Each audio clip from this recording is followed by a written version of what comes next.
بسم الله الرحمن الرحيم يا بنات. هنعمل مع بعض النهارده السينابون بمكونات برضو مش غالية قوي ومش هيكلفك كتير.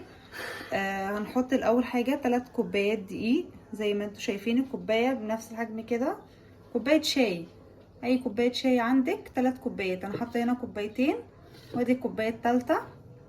بسم الله الرحمن الرحيم. بعد كده اهوت هنروح حاطين معلقة صغيرة خميرة،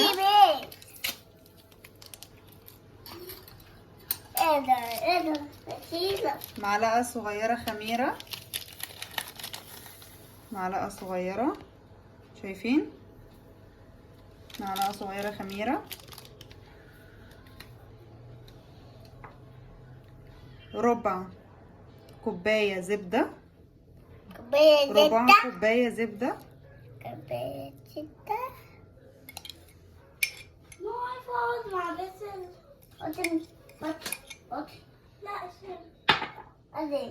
هنحط معاهم كوباية لبن دافي، مفيش مكان انا عادي.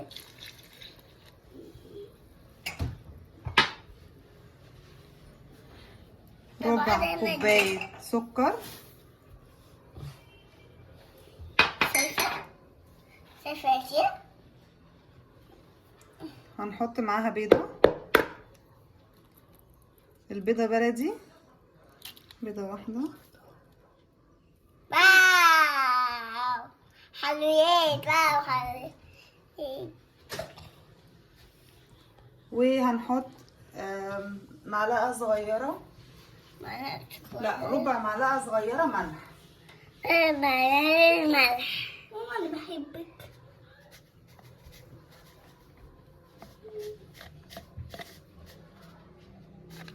بس يا دوبك ربع معلقة صغيرة ملح زي ما انتوا شايفين. يبقى احنا حطينا مكونات السينابون تاني: 3 كوبايات دقيق، كوباية الشاي اللي هي زي دي، تمام، ربع كوباية زبدة، كوباية لبن، وبيضة، ربع معلقة صغيرة ملح، ومعلقة صغيرة خميرة، وهنحط لها ربع كوباية مية بس بعد ما نقلب المكونات ديت ونشوف العجينة هتبقى عاملة ازاي. بسم الله. جيلي. انا كده يا جماعه، لو انا نسيت اي حاجه انا هكتب لكم كل حاجه في الوصف. مكونات السينابون هتبقى عامله ازاي، العجينه نفسها دي احنا كده بنعمل العجينه، تمام.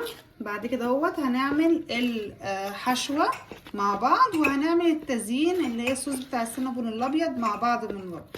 وطبعا في الجو الساقع اللي احنا فيه دوت هيبقى احلى وصفه ان احنا نلم اطفالنا ونلم زوجنا ونلم العائله بتاعتنا كلهم حوالينا وناكلها مع بعض ونتدفى. نجيب بس معلقه كبيره شويه. نتفق ايه في العجينه؟ غنوة.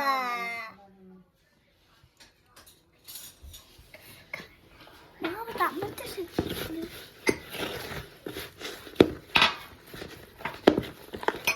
شكلنا كده مش هنحتاج الايه الميه، عجينة وما رضيتش اضيفها، قلت عشان لو زي ما انتوا شايفين كده مش هنحتاج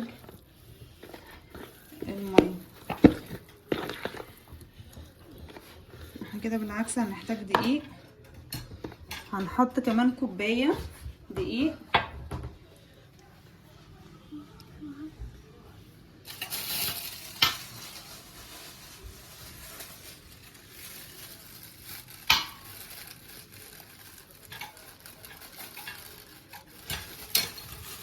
بابا. احنا كده حطينا ايه، حطينا زي ما انتوا شايفين كمان كوبايه دقيق. كده احنا هنحط بس بعد ما تتعجن. هو انا هعجن بايدي يا جماعه بقى، لا مؤاخذه.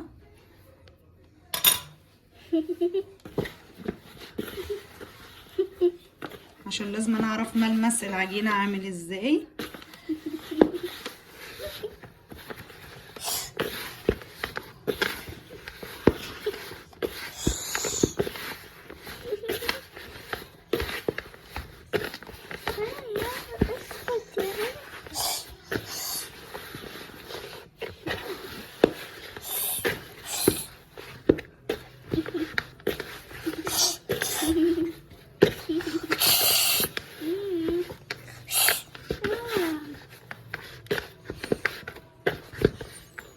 كده احنا عملنا ايه 4 كوبايات دقيق،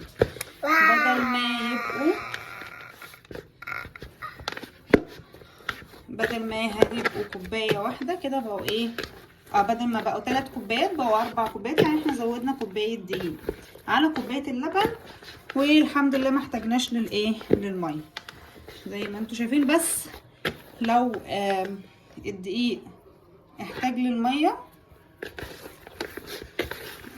زودوا ربع كوبايه ميه زي ما انتوا شايفين يا بنات. العجينه بصوا بقت جميله ازاي، اللهم بارك.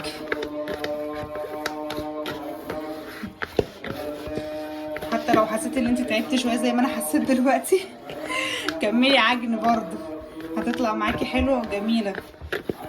كل ما تدخلي فيها هواء كل ما هتبقى جميله معاكي زي ما انتوا شايفين يا بنات. الله اكبر ما شاء الله. على فكره السنبون انا يعتبر ايه اول مره اعملها معاكم، يعني هتبقى ايه تجربه بقى سواء كانت ناجحه او فاشله، ادينا بنعملها مع بعض زي ما انتوا شايفين كده. هنسيبها تخمر، هنغطيها ونسيبها تخمر لمده ساعه. تمام ماشي يا بنات. كده يا بنات بعد ما استريحت ساعه، سيبناها تستريح ساعه. تمام زي ما انتوا شايفين. هنبتدي بقى ايه نفردها ونرش عليها الايه اللي هي الحشو بتاعها، اللي هو كوبايه سكر بني مع معلقه قرفه كبيره.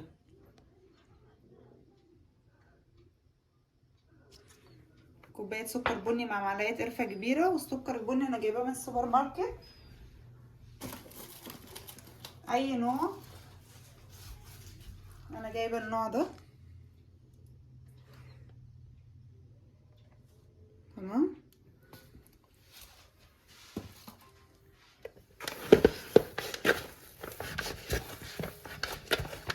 اديها كده عجنه قبل ما افردها.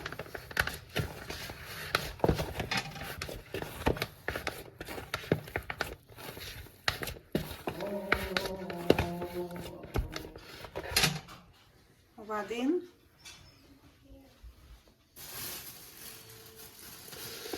بتفرديها بقى على حسب.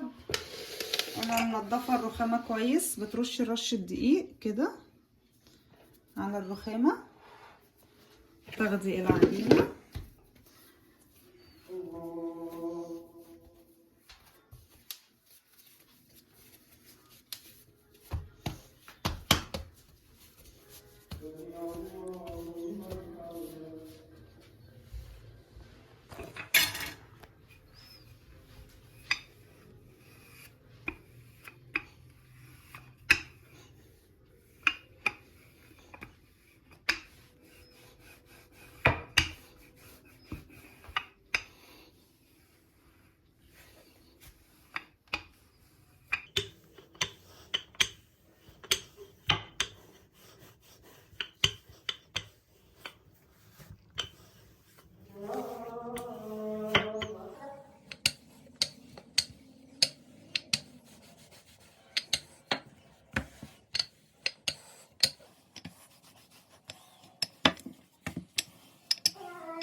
3. زي ما انتوا شايفين كده ده منظر العجينة بعد ما اتفرد. ماشي، هنحط معلقة زبدة كبيرة نفردها على العجينة كلها.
تمام كده، وزعنا معلقة السمنة او الزبدة على العجينة كلها زي ما انتوا شايفين.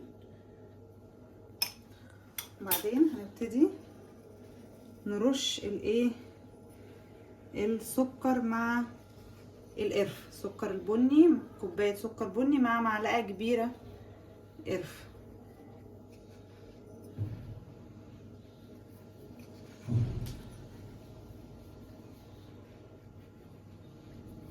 طبيبي سودة بالحلويات. ريحة القرفة يا بنات ما اقولكمش. نبتدي نرول. تمام،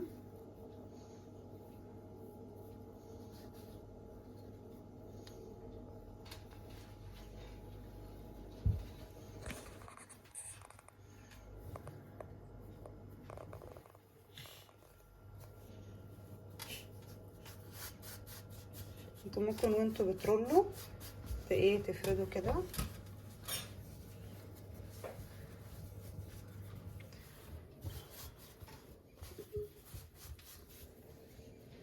ممكن تقفلوها من ورا كده عشان ما فيش حاجة تخرج من على الاطراف.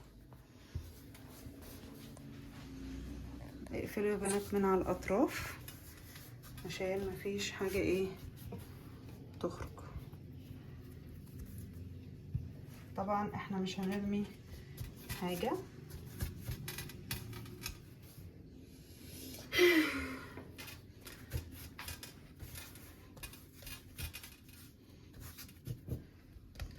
هجيب السكينة نقطعها. ماما لا هو الطبيب.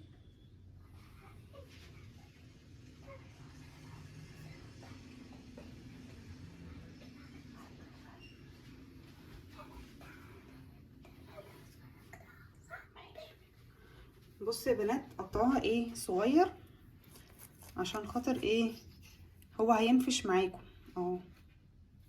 شايفين؟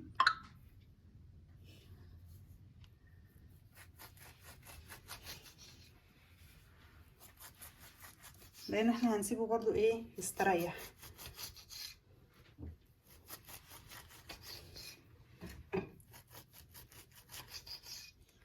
حاولوا تقطعوا كلها قطع كده قد بعضها.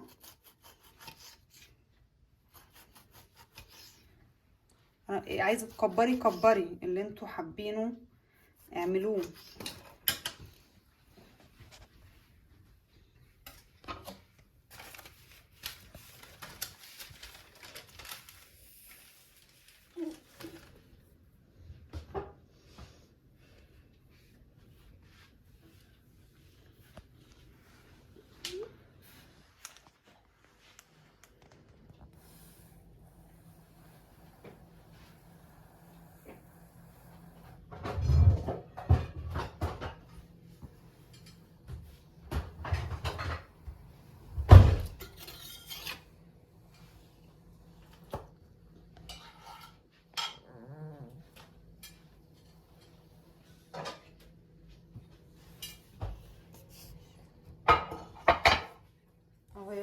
زي ما انتوا شايفين قطع السينابون، شايفين يا بنات جمالها.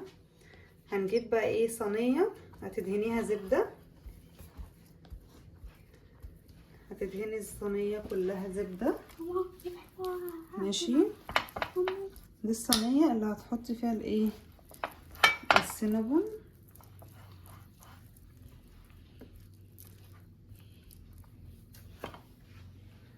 بعدين هنبتدي ان احنا نحط السينابون.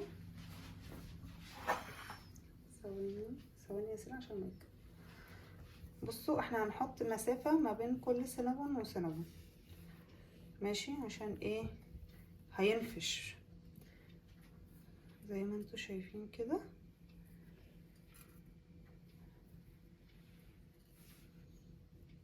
تمام، وهنغطيها 10 دقايق وبعد كده هنرجع نحطها في الفرن.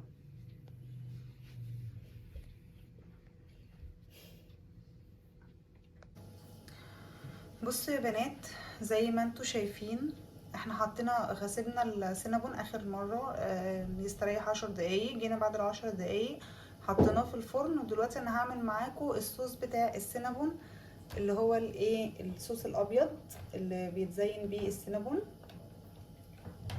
اوكي، زي ما انتوا شايفين كده قدامنا كوبايه سكر بودره، وديت جبنه كريمي من اي سوبر ماركت عادي فيه جبنه كريمي اللي هي انتوا عايزين تجيبوا الماركه. انا جايبه سايبه عاديه ما فيهاش اي حاجه يعني. هنحط اول حاجه ربع كوبايه زبده، هي حوالي بتاع معلقه كبيره زبده او معلقه وشويه يعني ربع كوبايه.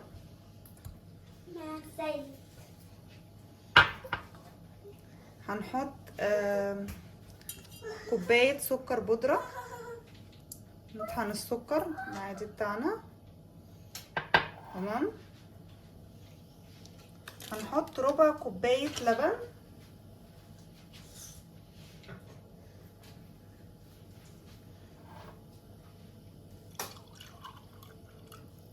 ربع كوبايه لبن،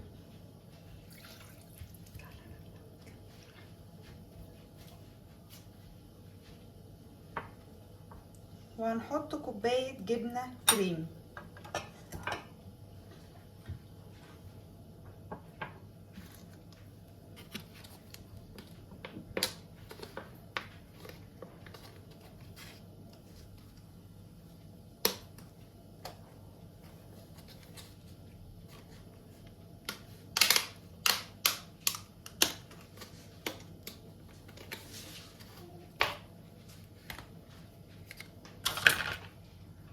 دي حوالي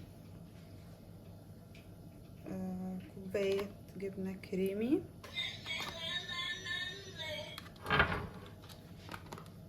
هنشوف كده تطلع معانا تقريبا.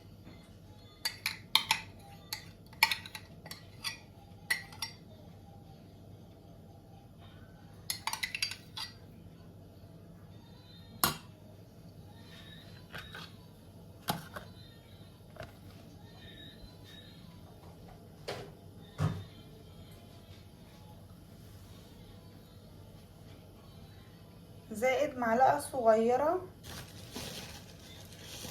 فانيليا. هي كيس الفانيليا يعتبر معلقة صغيرة، انا هحط الكيس كله. وهتبتدي ان انتي تقلبي.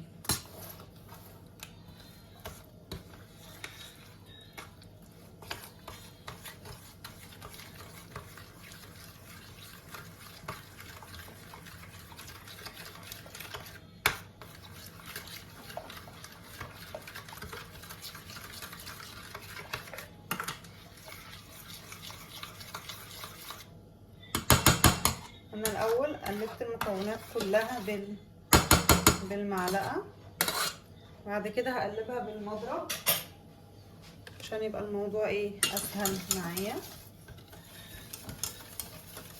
ان انا اقدر ما يبقاش فيها كلاكيع كده، هقدر ان انا اتحكم فيها اكتر.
ما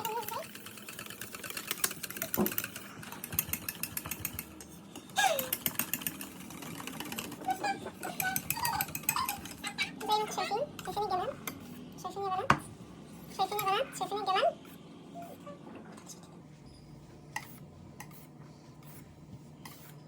الصوص ده بينزل على السينابون اول ما تلاقيه ايه على طول خرج، عشان خاطر الكتل بتاعت، عشان فيه كتل سمنه، السمنه تسيح وهو كمان يسيح اكتر من كده، والسينابون يشربه من جوه وبيبقى خطير خطير يا بنات.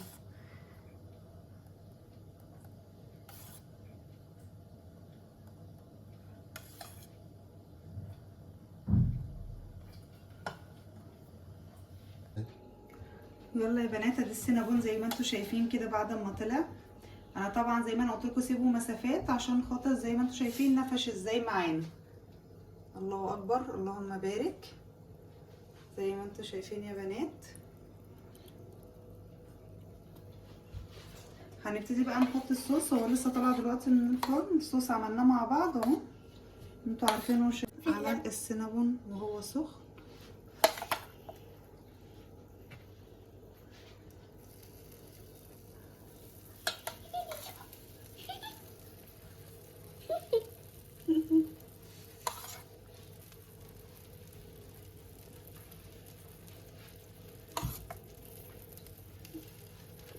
ما شاء الله، اللهم بارك يا بنات.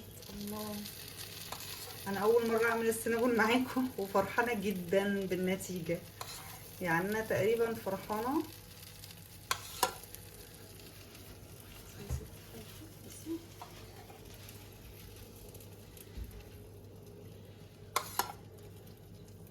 زي ما انتوا شايفين يا بنات، مش هتكلفك القطعه 10 جنيه الصراحه. يعني انا عملت ده كله كلفني، كل الحاجات والمكونات كلها كلفتني بتاع حوالي 100 جنيه، يمكن اقل كمان من 100 جنيه يا بنات.